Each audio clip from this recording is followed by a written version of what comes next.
Bonjour mes frères et sœurs, bonjour. C'est vraiment un plaisir que Dieu nous accorde encore la grâce d'être en vie et nous le remercions pour cela. Nous allons partager sur un thème que j'ai intitulé « Nous n'avons qu'un seul souci ». Nous n'avons qu'un seul souci. En tant qu'homme créé par Dieu et dépendant de Dieu, un seul souci doit nous préoccuper. Alors, nous avons l'illusion sur la terre ici que nous avons beaucoup de problèmes. Nous avons beaucoup de problèmes. Alors, moi j'appelle ça illusion. Pourquoi? J'appelle ça illusion parce que, alors, cet état d'esprit-là nous empêche de voir exactement qu'est-ce qui nous manque. Qu'est-ce qui nous manque exactement? Et nous allons constater que nous n'avons qu'un besoin, pas beaucoup. Vous voyez? Car il est écrit dans Romains 3, verset 23, « Tous ont péché et sont privés de la gloire de Dieu. » Voilà. De la gloire de Dieu, tout simplement. C'est là notre souci. Et nous allons développer cela. On a dit, tous ont péché et sont privés de la gloire de Dieu. Nous avons perdu la gloire de Dieu seulement, c'est tout. Et c'est ça, au fait, c'est ce manque-là qui se manifeste en nous. Le manque de la présence de Dieu, c'est-à-dire le manque de notre attachement à Dieu. C'est ce manque-là qui se manifeste en nous de plusieurs façons. Vous voyez? Et ça nous donne l'impression qu'on a beaucoup de problèmes à résoudre sur la terre. Au fond, c'est un seul problème. Et pour cela, je vais prendre un exemple simple, un exemple banal. Jésus dit dans Jean 15, versets 4 à 11, nous allons lire rapidement, puisqu'on doit aller vite, le temps. Nous allons lire Jean 15, versets 4 à 11. Qu'est-ce qu'il est écrit? Il est écrit, « Demeurez en moi et je demeurerai en vous, comme le sarment ne peut de lui-même porter du fruit s'il ne demeure attaché au cep. Ainsi, vous ne le pouvez non plus si vous ne demeurez en moi. Je suis le cep, vous êtes les sarments. Celui qui demeure en moi, en qui je demeure, porte beaucoup de fruits, car sans moi, vous ne pouvez rien. »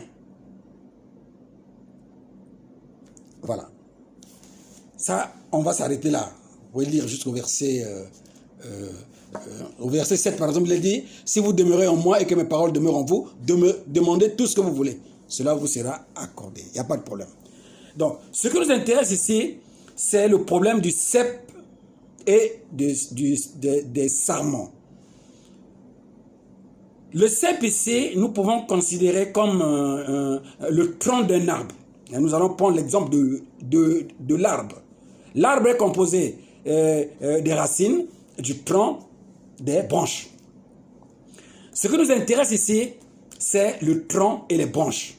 Le tronc ici, Jésus appelle cela le cep. C'est lui, le tronc. Et nous sommes des sarments, c'est-à-dire des branches. Alors, nous allons essayer de remarquer une chose. Vous allez voir que la branche porte des fruits, des fleurs, beaucoup de choses. Mais la survie de la branche et de tout ce qu'elle porte dépend de son attachement au tronc. Bien que le tronc aussi soutire ses nutriments sous la terre. Mais ici, le tronc, c'est le Christ. Le Christ est un avec le Père. Donc, effectivement, voilà. Donc, nous qui sommes des branches, notre souci,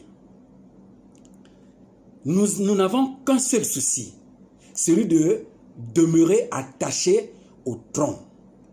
notre survie dépend de notre attachement au tronc.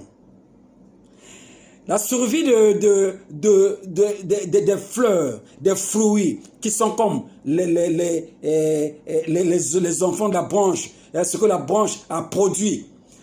La survie de tout cela dépend d'une seule chose, de l'attachement de la branche au tronc. Donc, en cas d'intempérie, en cas de changement de climat, de température, tout ça, la branche n'a qu'un seul souci, celui de rester attaché au tronc. Parce que s'il arrive que la branche se détache du tronc, c'est fini. La branche va perdre et ses fruits, et sa propre vie, et tout est perdu parce qu'il y a une seule chose qui a été endommagée, l'attachement de la branche au tronc. Donc s'il y a une prière que la branche peut dire en cas de difficulté, c'est de demander tout simplement qu'elle reste connectée au tronc. Voilà pourquoi s'il y a des vents, s'il y a des tempêtes, tout ça, tout l'effort fourni par la branche n'a pour objectif que de demeurer attaché. Même s'il y a certains fruits qui tombent là-bas parce que le vent est tellement fort, le souci de la branche n'est pas de regretter ou bien de chercher comment il va régler le problème des fruits, des fleurs, tout ça. Non, c'est de demeurer attaché. Parce que si la branche demeure attachée, il n'y a pas de problème. Quand la tempête va passer, tout va revenir dans l'ordre parce que il va reproduire. Donc, la branche n'a qu'une seule prière à dire en cas de difficulté. Que je demeure attaché au tronc. Donc, nous aussi, qui sommes, dont Jésus nous présente comme des sarments, c'est-à-dire comme des branches, et Jésus lui-même est le cep, c'est-à-dire que le tronc, notre survie, la survie de tout ce que nous possédons, de tout ce que nous cherchons sur la terre, de tout ce que nous réclamons et que nous pensons que tout cela ne dépend que d'une seule condition, celle de rester attaché à Christ. C'est Christ qui alimente tous les aspects de notre vie. C'est Christ. Voilà. Là, je suis dans la logique du Dieu d'Abraham, d'Isaac et d'Israël, révélé par le Christ. Là, je suis dans cette logique-là. Oui.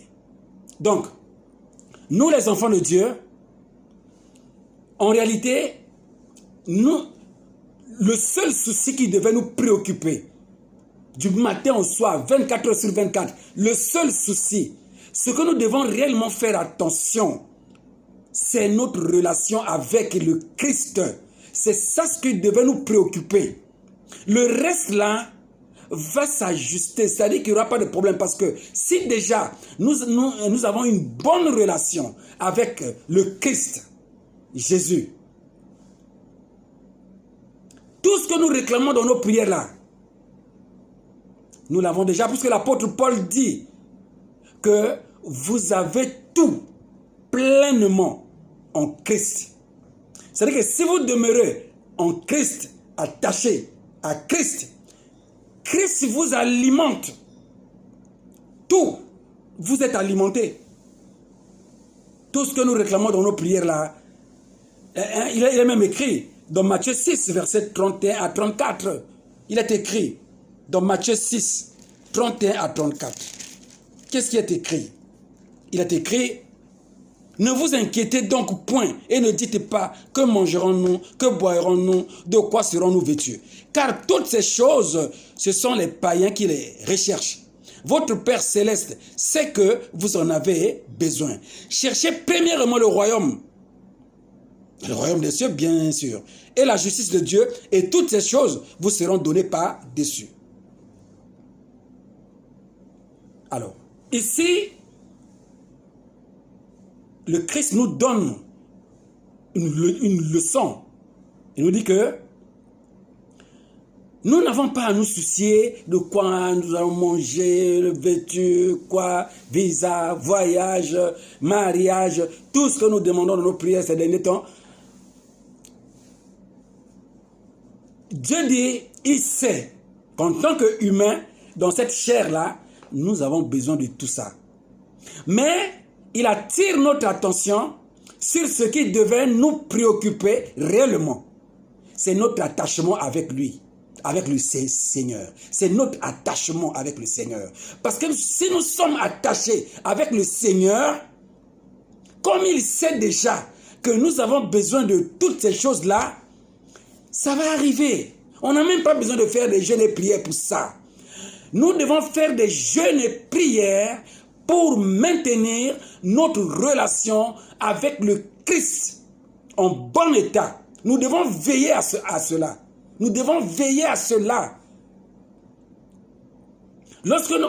Il est même écrit, Dieu dit dans les psaumes, si je suis pour vous, qui peut être contre vous? Et là, il faut qu'on puisse bien comprendre, parce que si nous entretenons une bonne relation avec Dieu, évidemment, nous aurons des tribulations, tout. Mais ici, Dieu voulait dire que, qui peut vous faire du mal? Qui? Personne. Puis c'est lui qui gère tout, c'est lui qui contrôle tout. Il peut permettre les épreuves. On a dit que le malheur atteint souvent le juste, mais le verset ne s'arrête pas là. Le Seigneur le délivre toujours. Vous voyez? Donc, mon frère, ma soeur, nous n'avons pas beaucoup de choses. Et là, il a dit, on a dit, ne dites pas que mangerons-nous, que boirons-nous, de quoi serons-nous vêtus, car toutes ces choses, ce sont les païens qui les cherchent. Et dans d'autres versions de la Bible, on dit, toutes ces choses, c'est ceux qui ne connaissent pas Dieu qui les cherchent. Pourquoi? Mais parce que le monde nous a enseigné que on a tellement de besoins qu'on doit faire attention à notre santé, on doit aller voir le médecin tous les jours, on doit aller faire ceci, on doit veiller à ce que notre alimentation, on doit veiller à cela.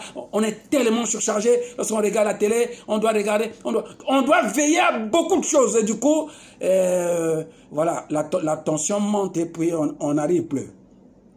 Et même ces derniers temps, on constate que dans les églises, voilà, et de plus en plus les gens sont fatigués. Pourquoi? Mais parce que justement ils ont tellement demandé, et que à la fin de compte il n'y a rien. Et l'apôtre Jacques est clair.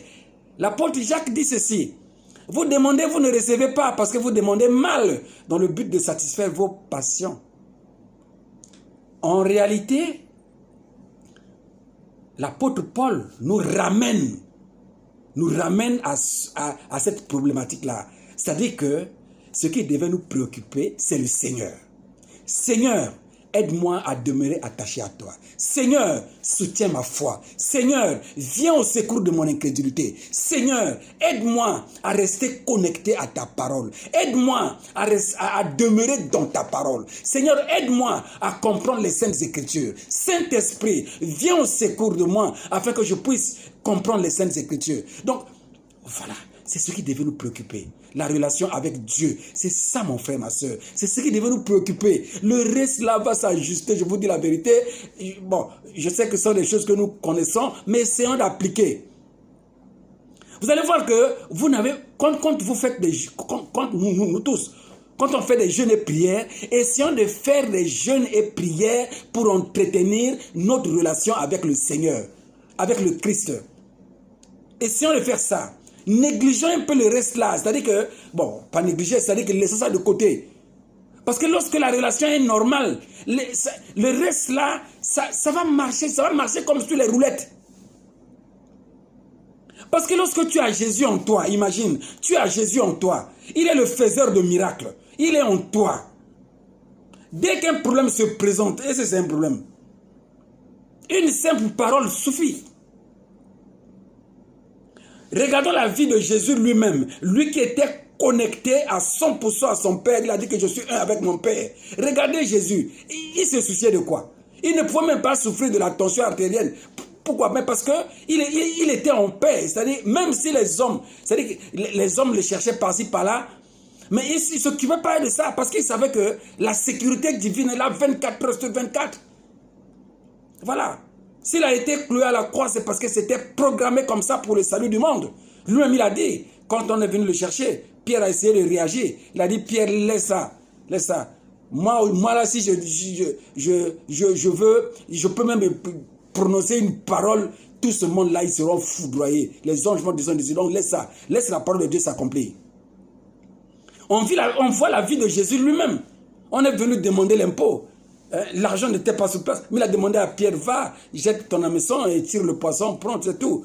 Et il est arrivé au désert, il y avait, voilà, les gens avaient faim, et voilà, et les pains, les poissons étaient là, partout. C'est-à-dire que toutes les maladies étaient guéries. Toutes. Imagine un homme comme ça, un esprit comme ça vit en toi. Et il est actif. Mon frère, Jésus avait raison de dire que celui qui boira de mon nom n'aura plus soif. Celui qui mangera de ma chair n'aura plus faim. Un philosophe avait dit depuis très longtemps que l'homme est un éternel insatisfait. Mais Jésus est venu dire que celui qui mangera de ma chair n'aura plus faim. Celui qui boira de mon nom n'aura plus soif. Donc, en Jésus, nous sommes satisfaits. En Jésus, nous sommes satisfaits. Tout est là, tout est là, tout est là. Celui qui a Jésus, il a tout. Il a tout. De toute façon, il devient carrément Dieu, c'est tout. L'apôtre Paul a dit, si je vis, ce n'est plus moi qui vis, mais c'est le Christ qui vit en moi. Qu'est-ce qui pouvait me manquer? Rien du tout. Puisque ce qu'il prononce arrive. Je ne peux même pas développer ça. Chacun essaie de réaliser que, essaie seulement de réaliser, même intellectuellement, essaie d'imaginer que Jésus, le Christ, Jésus vit en toi et il est actif, pleinement actif dans ta vie. Maintenant, dis-moi, quel est le problème qui va te créer l'insomnie? Quel est le problème? Voilà, mon frère, ma soeur, on va aller rapidement. On va lire Romains 3, verset 23, qu'est-ce qui est écrit? Qu'est-ce que l'homme a perdu? Lorsqu'il a péché dans le jardin d'Éden, qu'est-ce que l'homme a perdu? Est-ce qu'il a perdu beaucoup de choses? Il a perdu une seule relation. Et à partir de cette perte-là,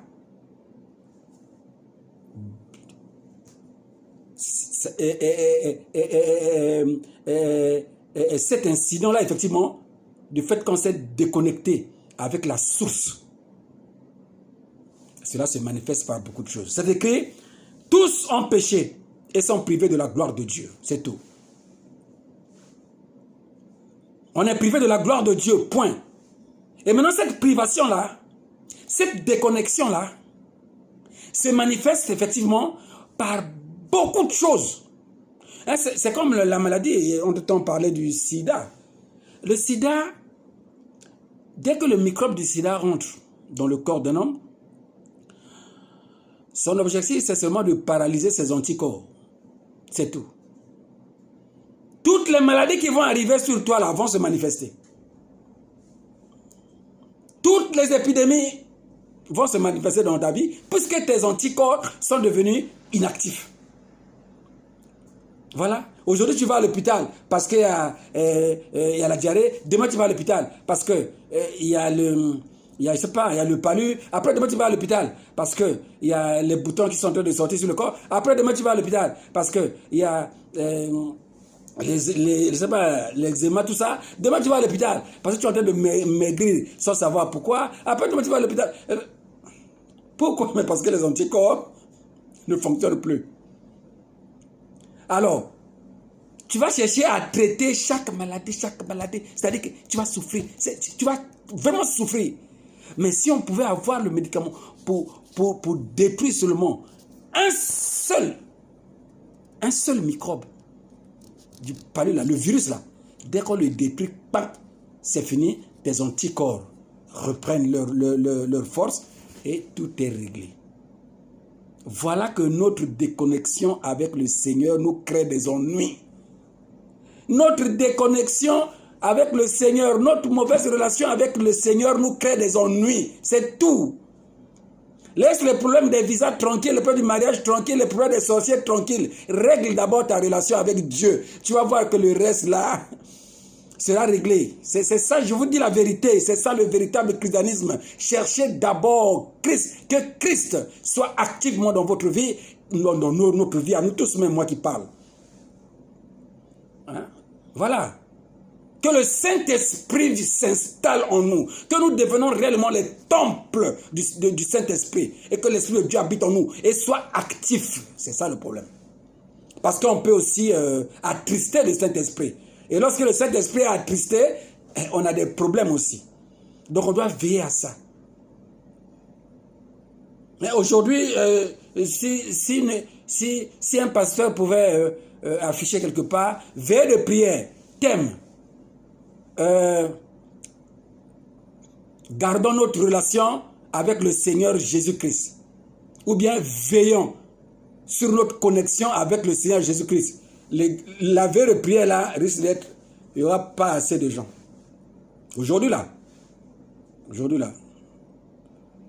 Alors, et pourtant, c'est le sujet clé, principal. C'est le sujet principal.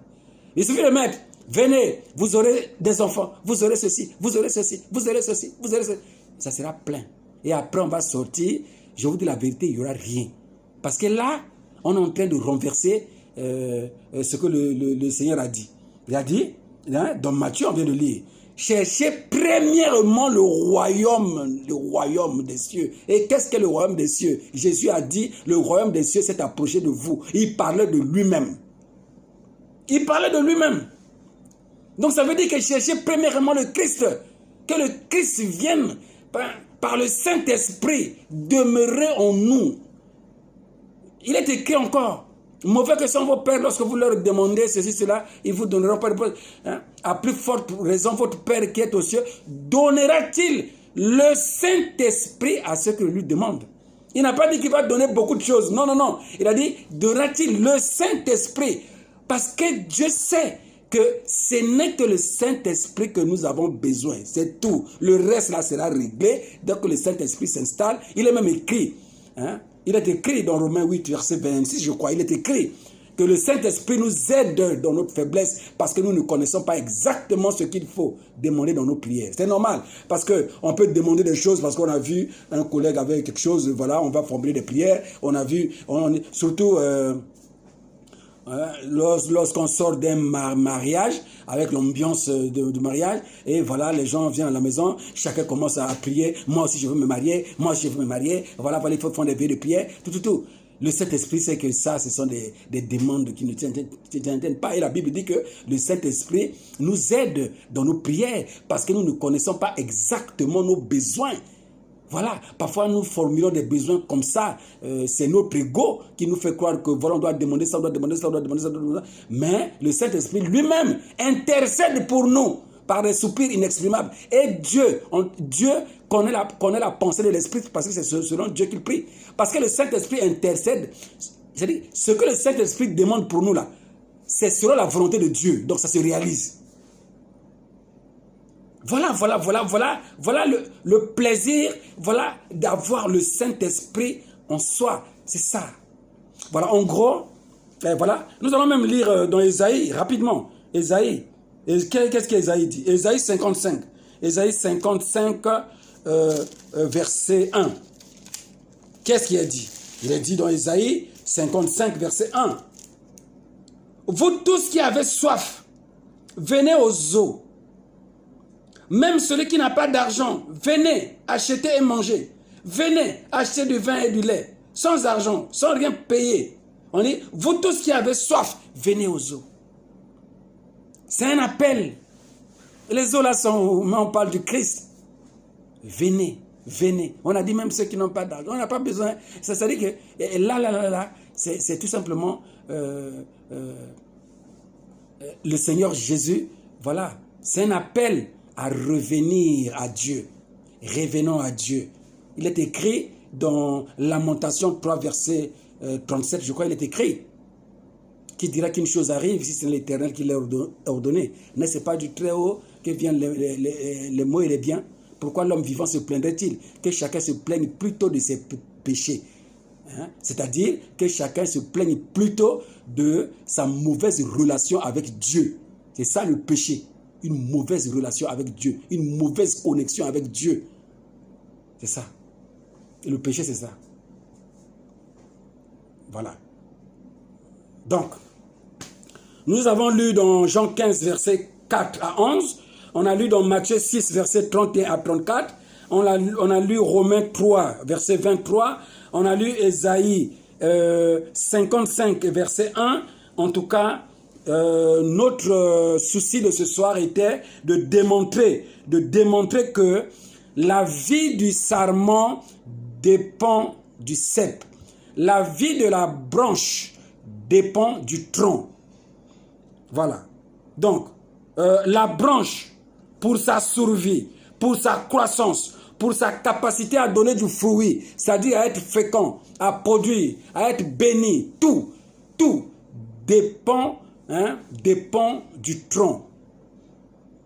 Donc, nous les branches, on doit veiller à notre connexion au tronc.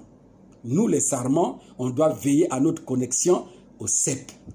Et Jésus est clair, hein? Il a dit que si ma parole demeure en vous et que vous demeurez en moi, demandez tout ce que vous voulez. Et bien effectivement, c'est vrai. Imaginez la relation, comme on vient de le dire, entre Jésus, entre le Christ et le Père. La relation était à 100%. Voilà, il dit que celui qui m'a vu a vu le Père. Donc on ne peut pas les séparer de toute façon. Mais est-ce que Jésus pouvait être là soucieux de quelque chose? Il se soucie de quelque chose, donc vraiment, on vient voir Jésus, qu'est-ce qui se passe? Ah non, vraiment, c'est des temps, c'est des temps à la crise, c'est des temps à des problèmes, c'est des temps...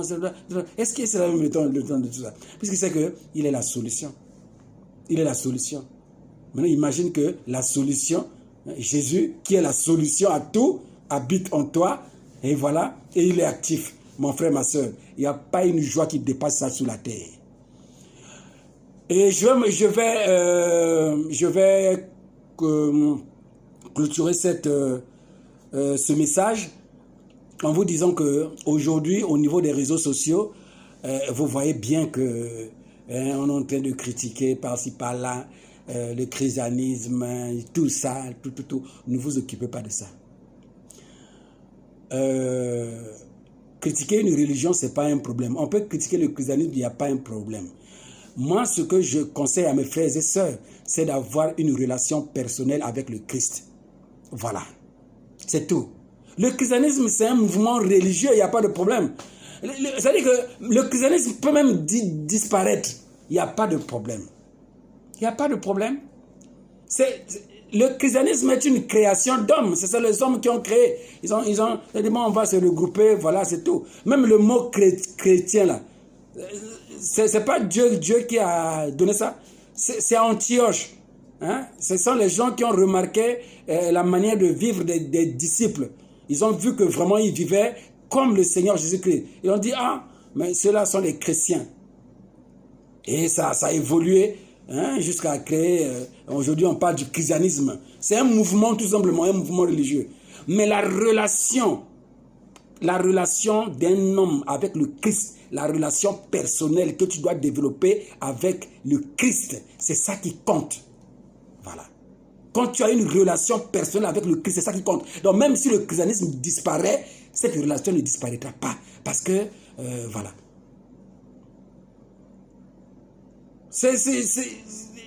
Le christianisme, déjà même, lorsqu'on regarde nos églises, on voit même que entre les églises même, il y a les contradictions. Donc, il y a tout. Même dans l'interprétation des versets, il y a des contradictions. Alors, si vous suivez ça, mon frère, ma soeur, on va s'embrouiller. Même si les gens dans les réseaux sociaux insultent notre Seigneur, ne regardez pas ça. Ne regardez pas ça. Mais ce qui est quand même dangereux, c'est que si tu n'as pas une relation personnelle avec Jésus, tu n'as pas un témoignage personnel avec du Jésus, de ce que le Christ a fait dans ta vie. Parce que c'est ça qui va soutenir ta foi. Donc même s'il y a le vent, quand tu penses à ce que le Christ a fait dans ta vie, en tout cas, tout ce que les gens vont raconter, ce n'est pas ton problème. Mais si tu n'as pas un témoignage, si tu n'as pas une relation personnelle avec Jésus, en tout cas, avec ce mouvement qui arrive là, avec ce vent-là, il y a des gens qui risquent un jour même de dire que non, vraiment, ça, je pense que la sœur qui est en train de critiquer Jésus là a raison. La sœur qui est en train de faire ceci a raison. Ou bien le frère qui est en train de faire ceci a raison. Mais si tu sais que tu as une relation personnelle avec le Christ, tout ce qu'il raconte dans les réseaux sociaux là, il ne faut même pas s'occuper de ça. Il faut foncer. Le diable est rusé. Il passe par plusieurs moyens pour nous déconnecter avec le Christ. Mon frère, ma soeur, je te le dis, c'est ça. Hein? Voilà. Personne n'a jamais vu Dieu. Le Fils unique qui est dans le sein du Père est celui qui l'a fait connaître. Que l'Éternel nous bénisse. Que la grâce de Dieu par le Christ puisse nous couvrir tous. Soyons tous bénis au nom de notre Seigneur Jésus-Christ. Vraiment, je prie que ce message puisse avoir un écho dans nos cœurs. Bon, voilà, j'ai parlé, voilà. S'il y a un frère ou une sœur qui peut dire mieux, et ça va profiter à nous tous aussi. Parce que j'ai toujours insisté, personne n'a le monopole du savoir si ce n'est Dieu lui-même. Personne ne sait mieux parler si ce n'est Dieu lui-même. Hein? Voilà. Le bon prédicateur, c'est Dieu lui-même. Le pasteur authentique, c'est le Christ lui-même. Voilà. L'enseignant authentique, c'est le Christ lui-même. Voilà pourquoi l'apôtre Paul dit à ses disciples, vous n'avez plus besoin qu'on vous enseigne parce que l'onction que vous avez reçue enseigne toutes choses. Et c'est selon la vérité.